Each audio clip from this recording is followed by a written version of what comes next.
Hai para entrepreneurs di seluruh Indonesia, saya Budi Isman, tentunya menyapa kembali teman-teman yang mungkin sering berhubungan dengan saya, baik secara langsung maupun lewat Instagram saya, dan juga beberapa video yang pernah saya sampaikan sebelumnya. Karena banyaknya desakan dari teman-teman melihat situasi ekonomi sekarang ini di Indonesia, maupun secara global, maka sebetulnya di dalam Instagram Live beberapa waktu yang lalu sudah banyak tips dan trik yang sebetulnya saya sampaikan pada teman-teman. Namun kali ini saya coba buatkan video yang khusus sehingga lebih clear sebetulnya apa sih sebetulnya saran, tips, dan trik dari saya berdasarkan pengalaman mungkin menjalani 4 krisis selama hidup saya. Dan terakhir tentunya krisis yang paling besar yang dialami oleh bangsa Indonesia adalah tahun 98 dan juga sekaligus juga ada tahun 2007 dan 2008. Nah, ada 7 prioritas bisnis ya dalam masa dan situasi krisis ini yang ingin saya coba share dengan teman-teman para entrepreneur semuanya. Apa sih yang harus kita lakukan? Tentunya ada 7 itu. Pertama adalah kita review dulu ya situasi dan bisnis kategori kita dalam situasi krisis seperti ini. Kemudian yang kedua tentunya selamatkan omset atau revenue kita. Lalu yang ketiga tentunya harus kita kelola biaya ya dengan sebaik-baiknya. Yang keempat harus kita jaga cash flow, karena cash flow itu sangat-sangat penting, adalah darah dari sebuah perusahaan. Kemudian nanti ada juga tips mengenai penundaan capital expenditure atau investasi Anda. Tentunya di dalam sebuah bisnis Anda akan berhubungan dengan orang, maka tips berikutnya adalah soal membangun dan memotivasi tim. Dan terakhir tentunya kita menyiapkan diri untuk masa yang lebih baik. Saya mulai dari yang pertama dulu ya. Kita harus mereview dulu teman-teman situasi bisnis Anda dan kategori Anda sekarang ini. Misalnya pertama tentunya sikap kita sendiri ya. Sikap kita ini tentunya harus sikap yang positif ya. Walaupun kita tahu situasi ini berat sekarang ini. Tapi kita perlu menjadi confident dan sehingga kita melihat situasi negara kita terutama dengan kasusnya COVID-19 atau virus ini mungkin berbeda dibandingkan dengan krisis-krisis yang lalu. Nah, Anda lihat kategori Anda misalnya kalau Anda kategori restoran misalnya ya dan kafe, apakah terkena dampak langsung maupun tidak terhadap situasi yang sekarang ini. Kalau misalnya Anda berbisnis misalnya bahan nutrisi atau misalnya hand sanitizer, soap, atau mungkin masker misalnya, yang kebetulan dalam situasi seperti ini malahan situasinya itu membuat bisnis Anda permintaannya lebih tinggi, maka tentu berbeda lagi penanganannya dibandingkan dengan Anda yang terkena dampak secara negatif. Jadi kalau dampaknya positif apa yang harus Anda lakukan, dan kalau dampaknya negatif ya Anda juga harus tahu seberapa parah sih sebetulnya negatifnya itu ya terhadap bisnis Anda. Nah, Anda juga harus review berapa lama sebetulnya menurut Anda, mungkin melihat dari situasi ini Anda bisa kembali ke normalnya. Nah, kemudian tentunya Anda juga harus melihat situasi ini, pantau apa saja kebijakan-kebijakan pemerintah yang mungkin bisa membantu bisnis Anda atau Anda dan kategori yang ada di bisnis-bisnis yang Anda sedang lakukan ini. Jadi itu yang pertama, review situasi dan bisnis kategori Anda. Lalu yang kedua, tadi sudah saya sampaikan bahwa selamatkan omset dan revenue Anda. Nah tentunya kita harus tahu dulu dong ya omset ini turunnya kenapa. Ya, kemudian kalau kita tahu misalnya karena memang permintaannya menurun, tentunya kita cari solusi bagaimana supaya bisa memperbaiki permintaan itu. Kalau masalahnya misalnya permintaannya ada, tetapi delivery tidak bisa karena dibatasi, tentunya solusinya jadi berbeda. Jadi review penyebab omset Anda turun. Kemudian misalnya Anda bisa fokus juga ya dalam situasi yang seperti ini dari offline mungkin ke online. Karena banyak juga teman-teman yang saya lihat bisnis online-nya malah stabil dan ada yang meningkat. Walaupun di bisnis kategori tertentu, malahan bisnis online itu juga tidak terlalu berpengaruh. Nah, kemudian tentunya opsi yang lain di dalam menyelamatkan omset atau revenue ini adalah membuat misalnya produk itu menjadi sebuah produk yang lebih affordable. Ada yang namanya downsizing. Jadi kalau dulu misalnya paketnya itulah 1 kilo, sekarang Anda bikin misalnya setengah kilo. Sehingga secara harga tentunya menjadi lebih affordable karena dari sisi konsumen yang penting bagi mereka adalah berapa duit yang mereka bisa spending sebetulnya. Jadi bukan soal ekonominya, tetapi lebih berapa duit yang ada mereka bisa belanja. Produk yang fleksibel adalah opsi yang lain yang Anda bisa lakukan. Jadi sehingga mungkin saja kalau dulunya mereka harus membeli misalnya pakai kotak, mungkin nggak sekarang ini mereka nggak perlu pakai kotak misalnya. Sehingga harganya bisa menjadi lebih baik. Kemudian untuk menyelamatkan omset itu juga mungkin bisa Anda pikirkan untuk mencari yang namanya vertical sales. Ya, fokuskan kembali bisnis Anda itu ke pelanggan-pelanggan setia Anda. Fokuskan kembali ke pelanggan-pelanggan yang sudah ada di dalam database Anda. Mungkin yang selama ini sudah jarang Anda kontak, mungkin Anda kontakkan kembali. Karena Anda sudah punya hubungan yang cukup baik dan dari sisi biaya akuisisi tentunya ini akan menjadi lebih murah. Nah, ada juga tentunya teman-teman yang berpikir bahwa mungkin saya harus mencari secara horizontal, mencari konsumen baru, mencari misalnya outlet-outlet baru, ekspansi. Nah, ini saya sarankan tentunya Anda sangat hati-hati karena yang namanya ekspansi horizontal maupun Anda mencari konsumen-konsumen baru tentunya penting, tetapi juga biayanya biasanya akan lebih mahal ya. Nah, apalagi yang harus kita lakukan untuk menyelamatkan omset ini? Opsi lain adalah produknya mungkin produk yang lama, tapi mungkin bisa dipakai untuk cara atau fungsi yang berbeda ya. Jadi coba lihat ya produk-produk Anda ini mungkinkah produk yang sama ini tetapi pemakaiannya dan fungsinya menjadi berbeda. Nah, kemudian bisa juga opsi yang lain yang bisa Anda lakukan adalah membuatkan sebuah produk yang baru tentunya dalam situasi seperti ini yang cocok tentunya dengan masalah yang ada sehingga Anda bisa memberikan solusi. Tentunya Anda harus mencari ya produk-produk yang bisa Anda buat secepat mungkin ya yang tidak terlalu lama. Kemudian yang terakhir ya tips saya dari selamatkan omset dan revenue ini adalah mencari fokus Anda terhadap affordability ya, kemampuan konsumen untuk bisa mengkonsumsi produk-produk atau jasa-jasa Anda. Lalu yang kedua, tadi kita sudah cerita soal revenue. Tentunya kalau revenue ini tidak bisa kita naikkan, minimal kita pertahankan. Kalaupun harus turun, tentunya kita usahakan turunnya itu ya tidak terlalu jauh.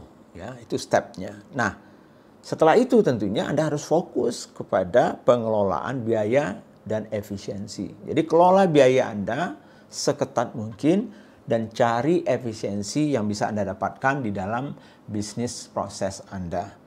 Jadi misalnya saran saya adalah Anda buatkan matriks ya biaya ya yang bisa Anda bagi 4. 4 itu kelompoknya apa?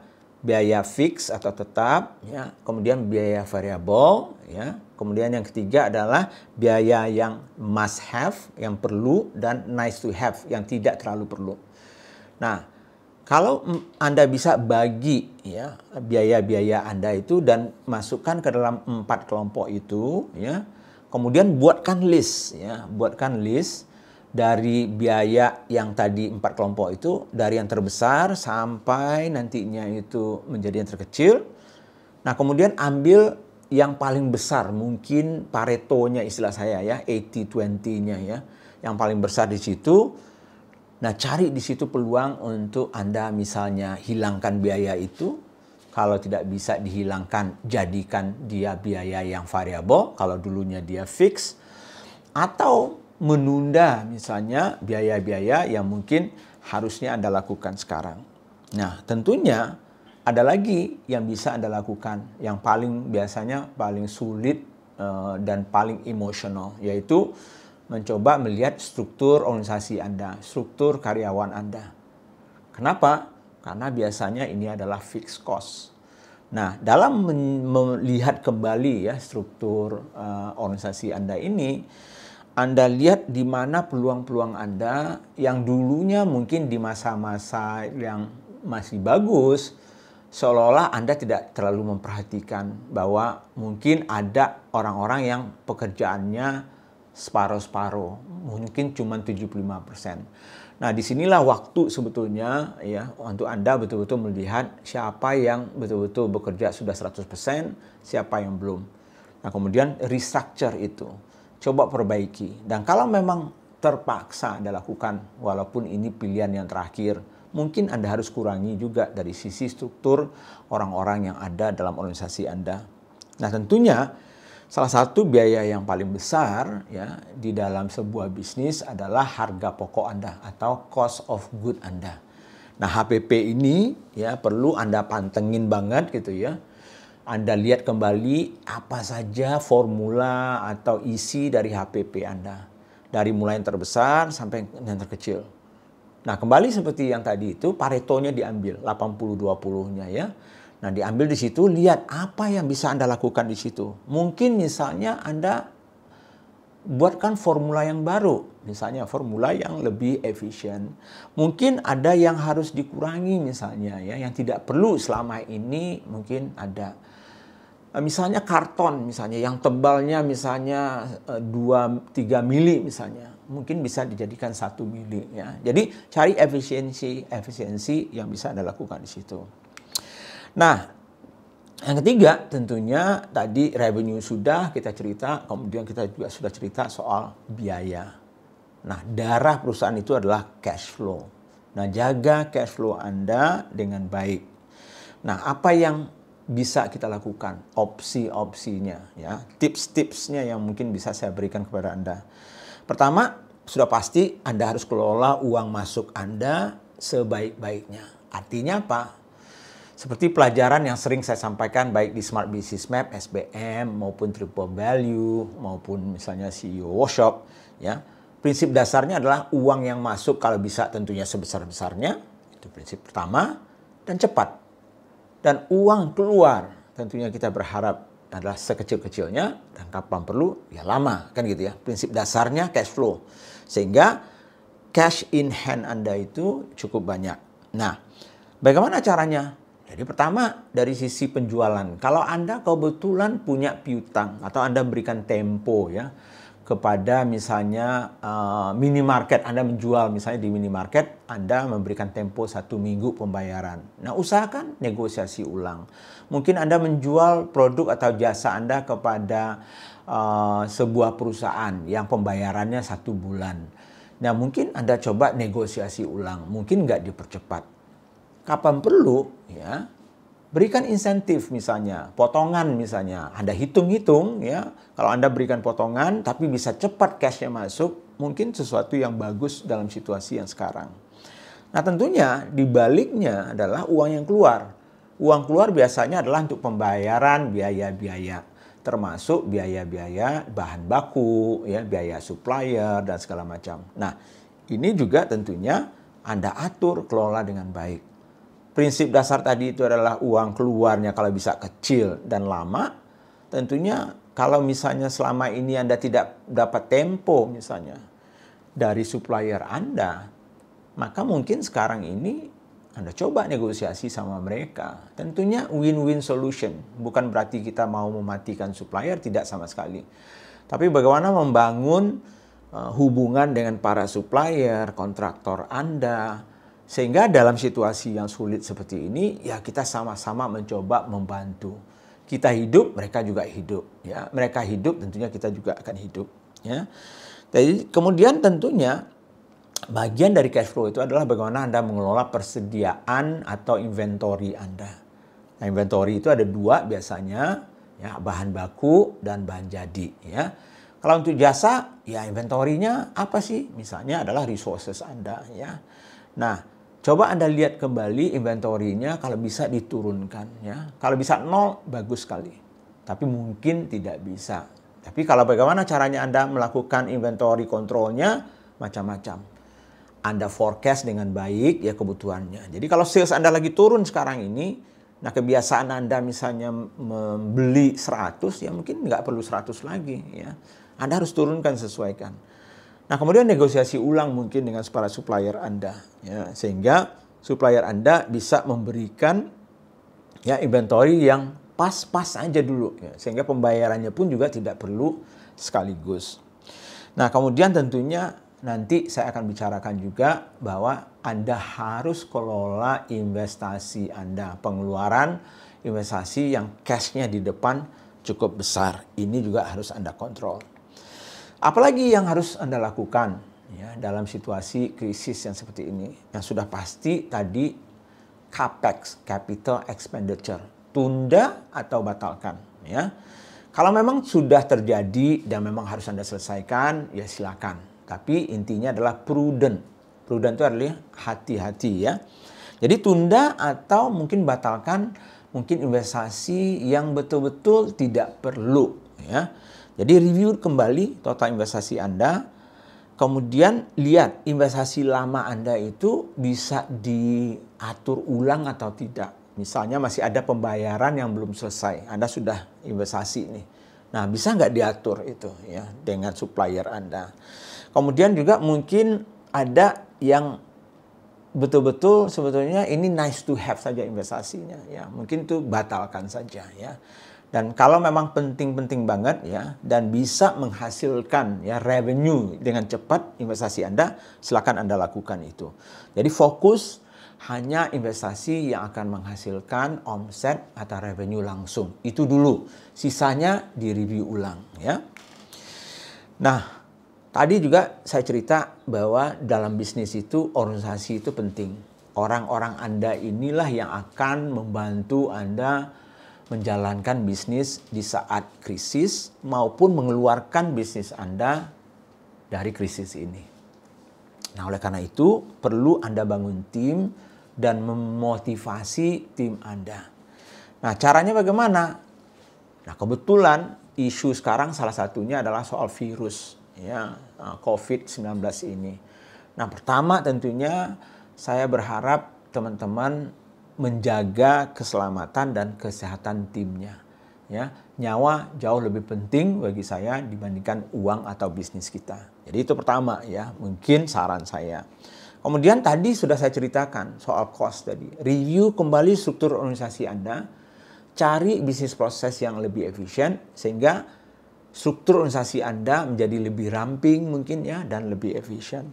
Atur ulang misalnya jam kerjanya yang selama ini misalnya dari jam 7 pagi sampai jam 8 malam. Mungkin nggak perlu sampai jam 8 malam. Mungkin sampai jam 5. Mungkin nggak perlu mulai dari jam 7, mungkin mulai jam 10. Itu sudah menghemat sebagian mungkin dari fixed cost Anda. Misalnya listrik, air, AC, dan segala macamnya. Apalagi yang bisa Anda lakukannya. Jadi selain dari mengurangi tadi itu mengatur ulang, mungkin kurangi jam kerjanya. Ya, karena sekarang ini orang bekerja dari rumah ya. Mungkin Anda kurangi ya jam kerjanya. Kemudian tentunya lebih penting lagi bagi saya untuk saya share dengan Anda adalah dalam situasi seperti ini maka karyawan Anda itu tentunya berpikir nih, ini nasib saya bagaimana ya. Saya ini bisa survive atau tidak dalam krisis ini. Makanya komunikasi penting banget untuk Anda semua ya. Sebagai leader, sebagai entrepreneur, sebagai founder dan CEO, komunikasikan ini dengan tim Anda. Jelaskan situasi yang mungkin pahit ya terhadap seluruh karyawan. Kalau memang harus kita menanggung sama-sama pahitnya, sampaikan ke mereka. Karena jangan yang enaknya aja yang mereka bisa juga menikmati, tetapi yang pahitnya juga harus kita ceritakan. Nah, tentunya ada lagi mungkin ide-ide yang bisa kita lakukan adalah membawa semua tim kita, ya, berapapun jumlahnya, untuk ikut mencari jalan bisa meningkatkan omset kita. Misalnya dulu waktu saya di Coca-Cola, zaman tahun 98 krisis, waktu saya di Surabaya, saya mengajak semua tim yang ada sekitar 1000-an orang waktu itu, untuk masing-masing keluarga ikut menjual, ya, di produk-produk Coca-Cola di sekitar lingkungannya mereka. Mungkin ini salah satu yang bisa Anda lakukan juga. Jadi cari-cari ide itu untuk meningkatkan omset Anda. Tapi juga sekaligus minta ide-ide dari mereka, ya. Ide apa lagi sih yang bisa kita lakukan supaya lebih efisien? Apalagi yang bisa kita lakukan supaya kita lebih ramping, ya. Karena dari idenya mereka inilah mereka juga akan mempunyai, istilahnya saya, komitmen, ya, yang lebih tinggi, ya, terhadap bisnis Anda.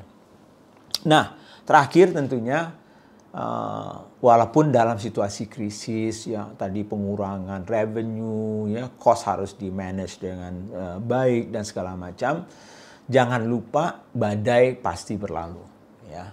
Jangan lupa itu, karena pengalaman saya 4 krisis yang sudah saya alami toh berlalu toh. Jadi pasti ada waktunya untuk naik kembali. Nah, siapa bisnis yang mempersiapkan diri untuk, ya, menuju, ya, masa krisis ini berlalu, maka dialah yang mungkin paling cepat recover. Jadi jangan lupa bahwa dalam situasi seperti ini pun Anda juga harus mulai mencari peluang-peluang memperbaiki bisnis Anda, mempersiapkan bisnis Anda lebih ramping, ya. Sehingga pada saat ekonomi ini mulai booming kembali, krisis ini berlalu, maka Anda yang paling cepat mungkin recover dibandingkan dengan mungkin pebisnis-pebisnis yang lain. Jadi mungkin itu yang saya bisa sampaikan, 7 tipsnya untuk Anda dan prioritas di dalam situasi yang mungkin tidak baik ini, ya. Tetapi tetap sebagai entrepreneur, sebagai leader, sebagai CEO, kita harus optimis, ambil keputusan kalaupun harus pahit, tidak perlu populer, tetapi Anda harus membangun bisnis Anda dan melihat jangka panjang. Selamat untuk Anda semua. Semoga kita juga diberikan tentunya keselamatan, kesehatan, dan mudah-mudahan badai ini cepat berlalu.